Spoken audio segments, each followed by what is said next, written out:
Աստծուն ամբողջապես վստահելը հնարավոր չի, եթե չես հանձնվում։ Հանձնվել չի նշանակում, որ ես պետք է ծույլ լինեմ, ոչ մի բան չանեմ, ոչ մի բանի մասին չմտածեմ, նպատակներ չդնեմ կամ իմ ընտանիքի մասին չմտա, իմ երեխաների, իմ գործերի մասին չմտա։ Չէ, հանձնվում ես, որպեսզի կարողանաս վստահես Աստծուն, հասկանաս,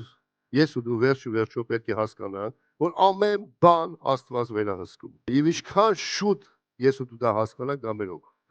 Լինում է մեր կյանքում իրավիճակներ, որ Աստված ցույց է տալի, բայց չենք հասկանում։ Լինում է, չի կարող ասել, Աստված չէ, ես ի՞նչ է կատարում, ես չեմ հասկանում։ Աստծո խոսքն ասում, Աստված ամեն բան շրջում է դեպի բարի։ Կա բաներ, որ մեր համար չի, դե չի հասկանաս։ Իսկ բաներ կա, որ քո համար բացվել այս Աստծո խոսքի մեջ, սիրես, հասկացիր, վերցրա, ու ամենակարևորը ինչա գրած կատարի։ Հակոբոս 4-րդ գլուխ 13-րդ խոսք։ Դուք որ վաղվա օրը չգիտեք, ինչ է ձեր կյանքը մի գոլորշի, որ մի կար ժամանակ երևում ես, հետո անհետանում է։ Շատ ժամանակ մենք էլ լիքը պլանավորում ենք։ Փառքասուն շատ ճիշտ է դա,